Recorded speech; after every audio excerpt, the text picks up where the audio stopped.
Assalamualaikum warahmatullahi wabarakatuh.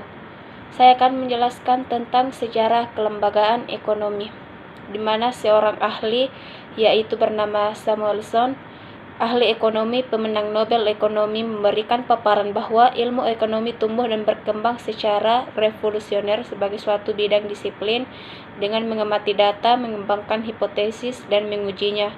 Kemudian mencapai konsensus yang terkadang tidak mudah bagaimana ekonomi itu berjalan. Aristoteles adalah dapat dianggap yang pertama memikirkan hal-hal yang berkaitan dengan tukar-menukar barang atau biasa disebut dengan transaksi ekonomi, dan membedakan antara yang bersifat natural dan unnatural. Namun terdapat beberapa pendapat yang mengatakan bahwa kelahiran ilmu ekonomi dimulai sejak mazhab Fisiokrat atau mazhab klasik pada pertengahan abad ke-18, di mana pada mazhab tersebut seperti Francis Quesnay dengan tabel ekonomi Q kurang lebih pada tahun 1750 sudah menguraikan hubungan sesederhana antara supply dan demand. Mereka memang hidup perekonomian sebagai suatu sistem yang sudah ditentukan dan diatur oleh hukumnya sendiri. Dari dasar pemikiran tersebut, maka mazhab Fisiokrat beralasan bahwa mereka sebagai awal kelahiran ilmu ekonomi. Namun ternyata pada kenyataannya hampir semua orang, terutama para tokoh-tokoh ekonomi, sependapat bahwa kelahiran ekonomi sebagai suatu ilmu baru ditandai dengan terbitnya sebuah buku yang berjudul An Inquiry into the Nature and Cause of the Wealth of Nations pada tahun 1776 yang ditulis oleh guru besar di Glasgow, Inggris yang bernama Adam Smith, yang kemudian didebatkan sebagai bapak ilmu ekonomi. Smith mencoba mencari tahu sejarah perkembangan negara-negara di Eropa dengan tidak melupakan akar moralitasnya yang tertuang dalam Theory of Moral Sentiments. Perkembangan sejarah pemikiran ekonomi kemudian berlanjut dengan menghasilkan tokoh-tokoh seperti Alfred Marshall, J.M. Keynes, Karl Marx, hingga para peraih Nobel bidang ekonomi tahun 2006 yaitu Edmund Phelps. Kemudian perkembangan pemikiran ekonomi kaum merkantilis. Merkantilisme adalah suatu teori ekonomi yang menyatakan bahwa kesejahteraan suatu negara hanya ditentukan oleh banyaknya aset atau modal yang disimpan oleh negara yang bersangkutan, dan bahwa besarnya volume perdagangan global teramat sangat penting. Aset ekonomi atau modal negara perdagangan dapat digambarkan secara nyata dengan jumlah kapital, mineral atau harga, terutama emas merupakan komoditas lainnya yang dimiliki oleh negara, dan modal ini bisa diperbesar jumlahnya dengan meningkatkan ekspor dan mencegah impor sehingga neraca perdagangan dengan negara lain akan selalu positif. Merkantilisme mengajarkan bahwa pemerintah suatu negara harus mencapai tujuan ini dengan melakukan perlindungan terhadap perekonomiannya, dengan mendorong ekspor dan mengurangi impor. Kebijakan ekonomi yang bekerja dengan mekanisme seperti inilah yang dinamakan dengan sistem ekonomi merkantilisme.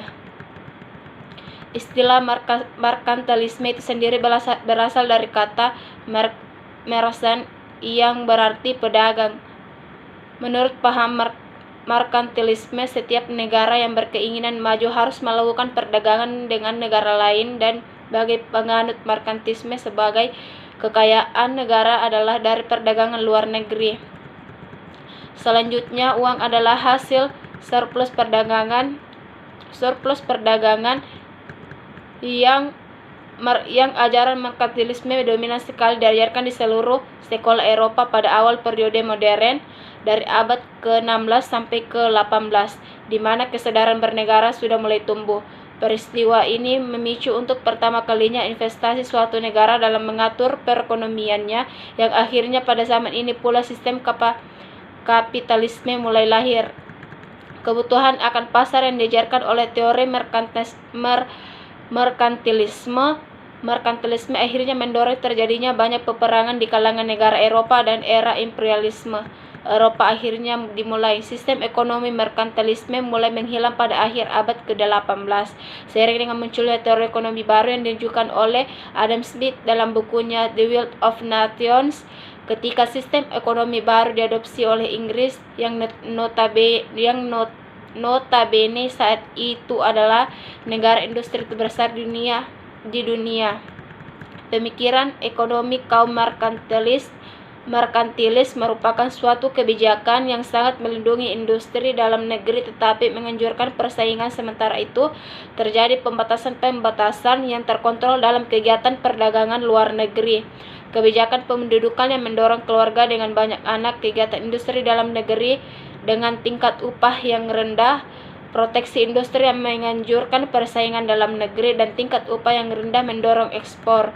Inti pemikiran merkantilis ini adalah: pertama, emas dan perak khususnya merupakan bentuk kekayaan yang paling disukai karena itu mereka melarang ekspor logam mulia. Kedua, negara harus mendorong ekspor untuk memupuk kekayaan dengan merugikan negara lainnya atau negara tetangga. Ketiga, dalam kebijaksanaan ekspor-impor, berkeyakinan bahwa perkembangan harus dapat diraih dan dikelola dengan jalan meraih surplus sebesar-besarnya dari penerimaan ekspor barang yang melebihi belanja untuk barang impor. Kemudian yang keempat, kolonisasi dan monopolisasi perdagangan harus benar-benar dapat dilaksanakan secara ketat untuk memelihara keabadian kaum koloni tunduk dan tergantung pada negara induk. Kelima, penentangan atas bea, pajak, dan restriksi intern terhadap mobilitas barang. Keenam, harus dibangun pemerintah pusat yang kuat guna menjamin kebijaksanaan merkantilisme tersebut. Dan ketujuh, pentingnya pertumbuhan penduduk yang tinggi namun disertai dengan sumber daya manusia yang tinggi pula untuk memenuhi kepentingan pasokan, kepentingan militer, serta pengolahan merkantilis. Selanjutnya, sejarah pemikiran ekonomi aliran Fisiokrat. Mazhab Fisiokrat muncul pertama kali di Prancis menjelang berakhirnya zaman merkantilis yang diawali tahun 1756.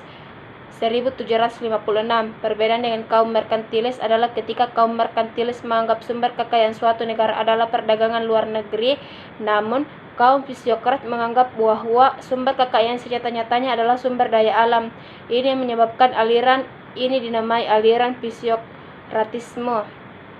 Istilah Fisiokrats berasal dari bahasa Yunani dari kata phisia berarti alam dan kratein atau kratos berarti kekuasaan.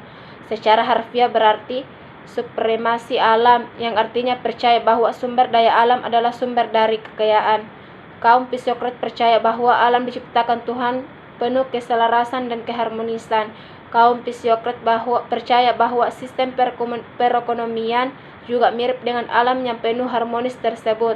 Dengan demikian, sistem tindakan manusia dalam memenuhi kebutuhan masing-masing juga akan selaras dengan kemakmuran masyarakat banyak. Beri manusia kebebasan dan biarkan mereka melakukan yang terbaik bagi dirinya masing-masing.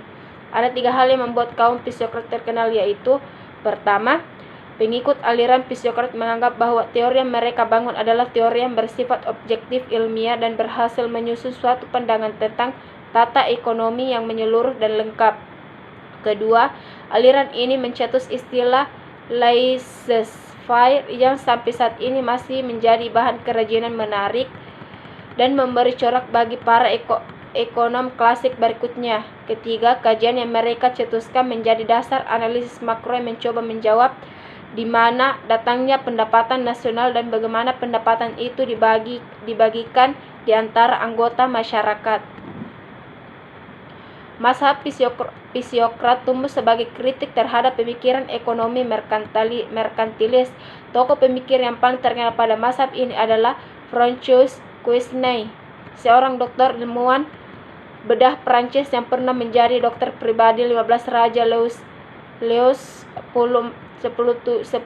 juga dokter kepercayaan selir Raja Madame de Pompadour. Buku Quesnay berjudul Table Economique adalah usaha pertama pembuatan model matematika terhadap seluruh aspek ekonomi dan menunjukkan bahwa bagaimana sesungguhnya hubungan antar bagian ekonomi tersebut. Dalam bukunya tersebut, Quesnay memulai dengan asumsi bahwa ekonomi dapat digambarkan dalam 3 kelas atau sektor yang berbeda, yaitu sektor pertanian yang menghasilkan makanan, bahan mentah, dan hasil-hasil pertanian lainnya, sektor manufaktur yang produksi barang-barang seperti pakaian dan bangunan serta alat-alat yang diperlukan oleh pertanian dan pekerja pabrik, kelas pemilik tanah yang tidak menghasilkan nilai ekonomi apa-apa, tetapi mereka memiliki klaim atas surplus output yang dihasilkan dalam pertanian.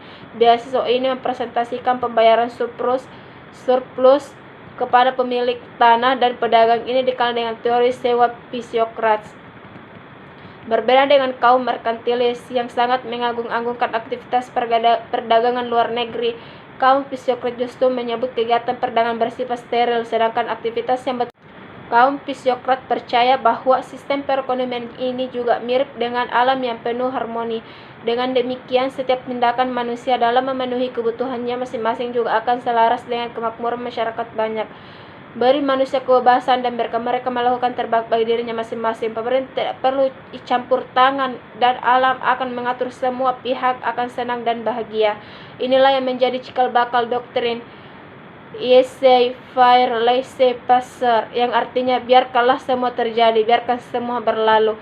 Kemudian dikembangkan oleh Adam Smith dalam konsep perekonomian bebas tanpa adanya intervensi atau campur tangan dari pemerintah, maka semua tindakan manusia akan berjalan secara harmonis, otomatis, dan bersifat self-regulatif. Pemikir ekonomi yang sesuai dengan pendapat saya yaitu dari Aristoteles, karena Aristoteles merupakan tokoh pemikir ulung yang sangat tajam dan menjadi dasar analisis ilmuwan modern, sebab analisisnya berpangkal dari data.